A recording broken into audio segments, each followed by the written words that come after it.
બધાને જય શ્રી કૃષ્ણ। હું શગોડાબેન આહિર સુરતથી આપ સૌનું મારા કિચનમાં સ્વાગત છે। આજે હું શેર કરીશ પાલક પાસ્તાની રેસીપી।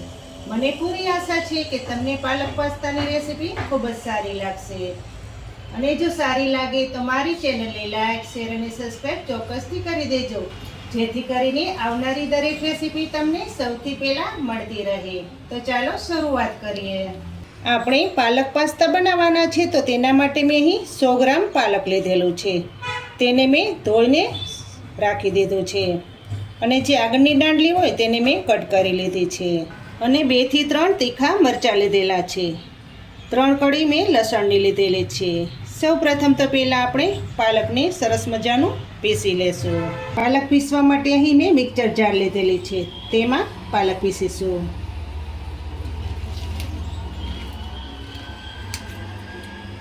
તેમાં તીખા મરચાં નાખશું 3 કળી લસણની નાખશું।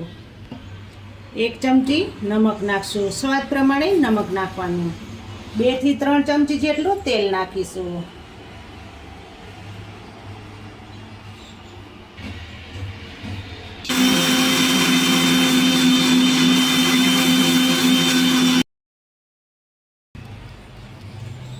હવે પાસ્તા બનાવવા માટે મેં અહીં ઘઉંનો લોટ લીધેલો છે 1 વાટકો।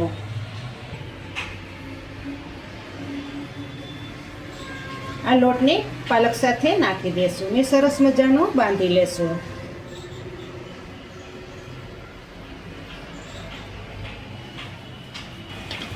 જે રીતે રોટલીનો લોટ બાંધીએ તે રીતે લોટ બાંધવાનો।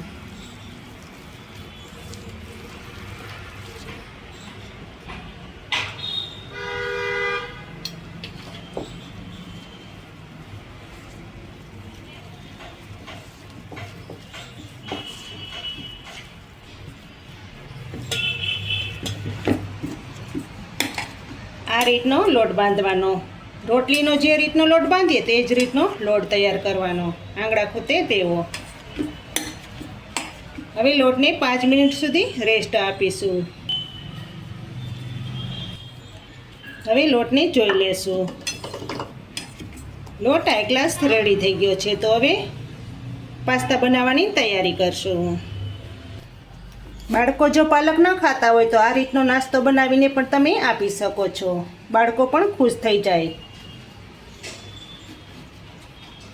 આ રીતનો લોટને મસળી નાખવાનો, જેથી કરીને પાસ્તા એકદમ સોફ્ટ બને।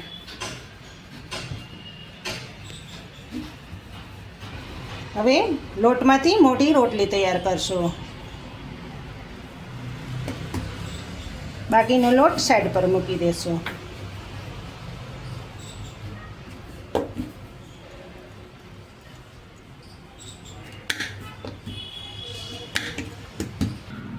આ રીતનો લોટવાળો કરી અને પછી રોટલી બનાવવાની।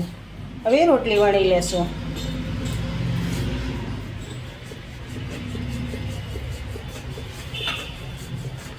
રોટલીને એકદમ પતલી બનાવવાની।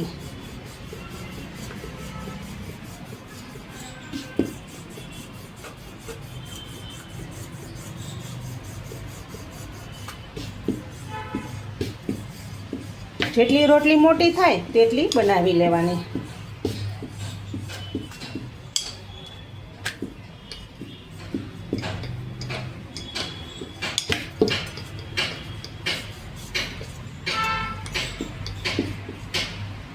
આ રીતની પતલી રાખવાની રોટલી। હવે પીઝા કટરથી કટ કરી લેશું।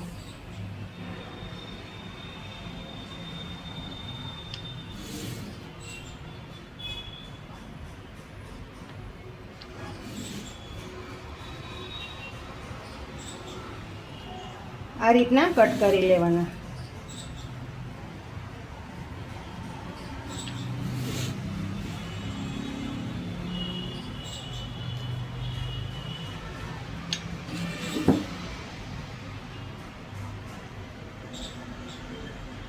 તમે જો મારી ચેનલમાં નવા હોય તો પ્લીઝ લાઇક શેર અને સબસ્ક્રાઈબ ચોક્કસથી કરી દેજો, જેથી કરીને આવનારી દરેક રેસીપી તમને સૌથી પહેલાં જોવા મળે।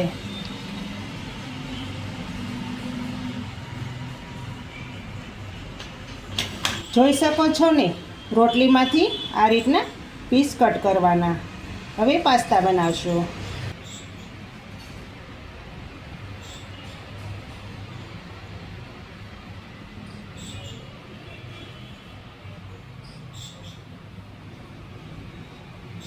આ રીતના રોટલીમાંથી પાસ્તા તૈયાર કરવાના.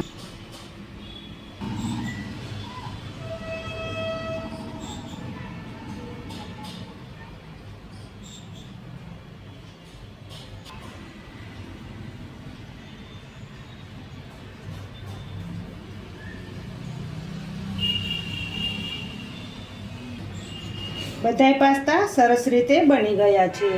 તો હવે આ પાસ્તાને આપણે બાફવાના છે. પાસ્તા બાફવા માટે મેં અહીં જાડા તળિયાવાળી કઢાઈ લીધેલી છે. તેમાં પાસ્તા બાફીશું. ગેસ ચાલુ કરીશું. કઢાઈમાં આપણે પાણી નાખીશું.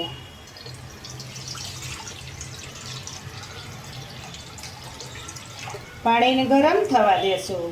પાણી સરસ રીતે ઉકળી ગયું છે. તો તેમાં હવે 1 પાવરા જેટલું તેલ નાખશું.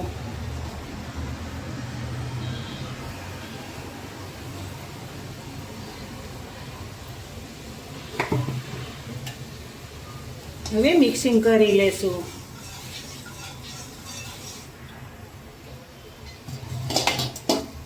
હવે તેમાં પાસ્તા નાખી દેશું, જેથી કરીને સરસ રીતે બફાઈ જાય.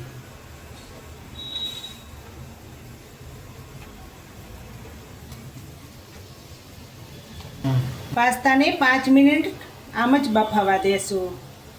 હમણાં આપણે ચમચો નહીં નાખીએ.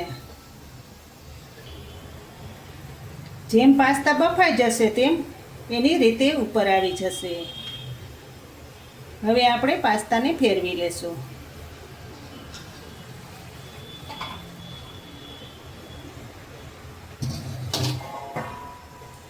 ઉપરથી થાળી ઢાંકી દેશું, જેથી કરીને વરાળમાં જલ્દી પાસ્તા પાકી જાય.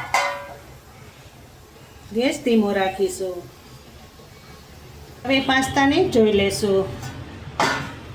તમે જોઈ શકો છો કે પાસ્તા બધાય બફાઈને ઉપર આવી ગયા છે. તમે જોઈ શકો છો ને કેટલા સરસ પાસ્તા તૈયાર થયા છે. હવે બહાર કાઢી લેશું. ગેસ બંધ કરી દેશું. હવે આ પાસ્તાને કોટનના કપડામાં રાખીશું, જેથી કરીને વધારાનું પાણી ચૂસી લે. પાસ્તાને થોડીક વાર ઠંડા થવા દેશું, પછી ચટપટો વઘાર કરશો. પાસ્તા સરસ રીતે ઠંડા થઈ ગયા છે. તો હવે પાસ્તાનો ચટપટો વઘાર તૈયાર કરશો. પાસ્તાનો વઘાર કરવા માટે મેં અહીં લસણ અને મરચાંની પેસ્ટ બનાવેલી છે 1 ચમચી. 1 ચમચી સફેદ તલ લીધેલા છે. 1 મેં કાંદો સમારીને રાખેલો છે. 1 ટમેટું સમારીને રાખેલું છે અને અડધી ચમચી પાસ્તાનો મસાલો લીધેલો છે અને લીલા ધાણા જોશે, અને બાકીના મસાલા ઉપરથી નાખીશું. પાસ્તા વઘારવા માટે મેં જાડા તળિયાવાળી કઢાઈ લીધેલી છે. તેમાં પાસ્તા વઘારશું. ગેસ ચાલુ કરશું. કઢાઈમાં 1 પાવરા જેટલું તેલ નાખીશું.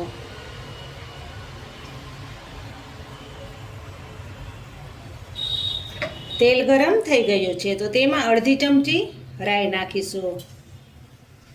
રાઈને સરસ ફૂટવા દેશું.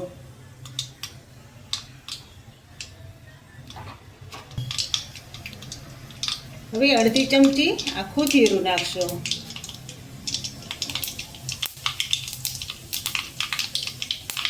અડધી ચમચી હિંગ નાખશું.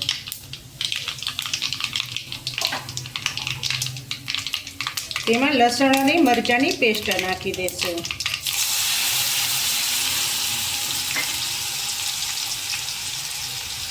એક ચમચી તલ નાખીશું. તલથી પાસ્તામાં ટેસ્ટ ખૂબ જ સારો આવે છે. ગેસ ધીમો કરી દેશું.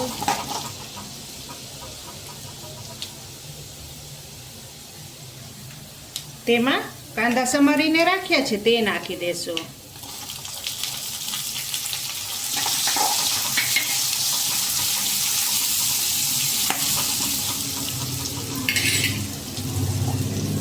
1 ચમચીની ચોથા ભાગની હળદર નાખશું.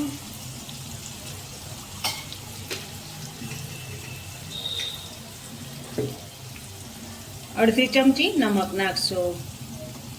સ્વાદ પ્રમાણે નમક નાખવાનું.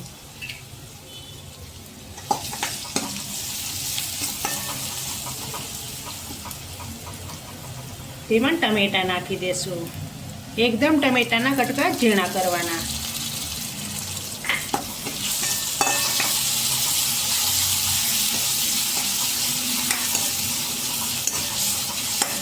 આ પાસ્તા નાના બાળકોથી માંડીને મોટા હર કોઈના પ્રિય છે.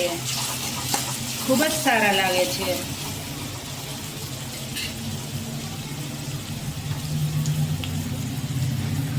અડધી ચમચી કાશ્મીરી લાલ મરચો નાખી દેશું.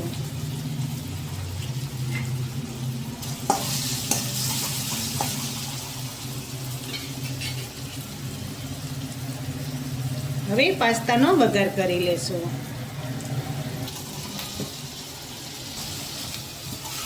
બધું બરાબર મિક્સિંગ કરી લેશું.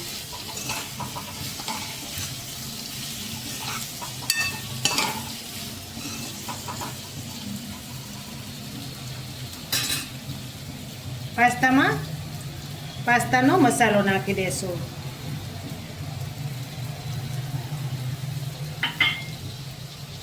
લીલા ધાણા નાખી દેશું.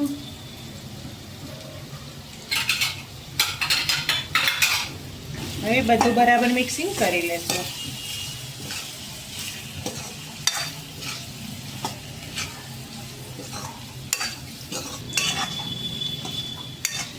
જોઈ શકો છો ને કેટલા સરસ પાસ્તા તૈયાર થયા છે. પાસ્તાને જોતાં જ પાસ્તા ખાવાનું મન થઈ જાય છે.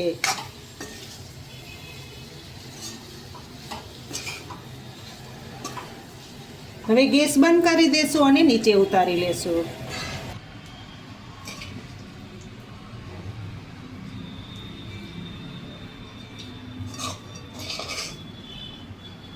તમે ક્યારેય પાલકના પાસ્તા ન બનાવ્યા તો ચોક્કસથી ટ્રાય કરજો. ખૂબ જ ખાવાની મજા આવશે. બાળકો તો માગીને ખાશે. એટલા સ્વાદથી ભરપૂર છે.